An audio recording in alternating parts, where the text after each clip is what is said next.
الموجز اليومي لأهم أخبار النادي الأهلي والرياضة المصرية ميجا كورة بقدم لك فيه أهم العناوين الرياضية عن النادي الأهلي والكرة المصرية. بس قبل ما أقول لك أي حاجة ما تنساش تدعمنا بشير أو بلايك، لأن دعمك لينا هو اللي بيخلينا نستمر. كمان ما تنساش تعمل متابعة لصفحتنا أو تشترك في القناة لو أنت على اليوتيوب، لأن زي ما قلت لك دعمك لينا هو اللي بيخلينا نستمر.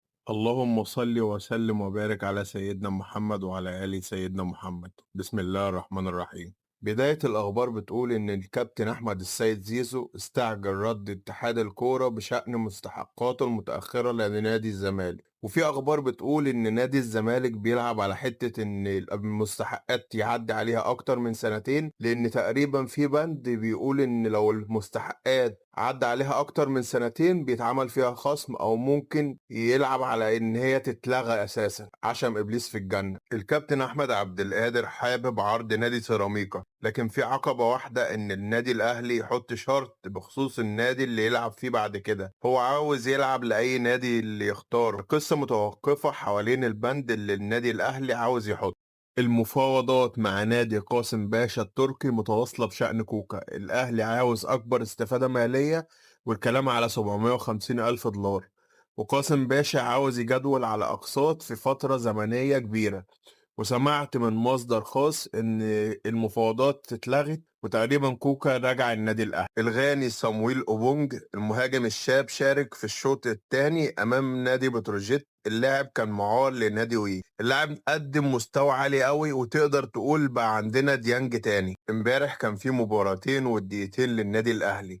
الأهلي لعب مع منتخب الشباب وفاز عليه 1-0، ولعب مع بتروجيت وتعادل معاه 2-2. طارق قنديل ممثلا للأهلي في مؤتمر المصريين بالخارج. إجراء تعديلات على موعد المباريات لتقام خلال شهر أغسطس في الساعتين بين 6 و9 مساء بدل 5 و8. شارك في مباراة الأهلي ومنتخب مصر للشباب كاظم إبراهيم، ونال إعجاب خوسيه ريبيرو.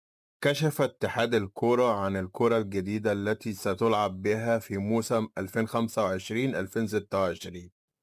لا توجد أي اتفاقات مع الجيش الملكي أو الوداد لانتقال رضا سليم. هناك جلسة ستجمع شقيق إيهاب أمين مع خالد العوضي ومسؤولي النادي الأهلي للنقاش حول عرض الفريق الأحمر الأخير لتجديد عقد نجم فريق السلة. النادي الأهلي يواجه مودرن سبورت يوم السبت المقبل إن شاء الله في 9 مساء بتوقيت القاهرة.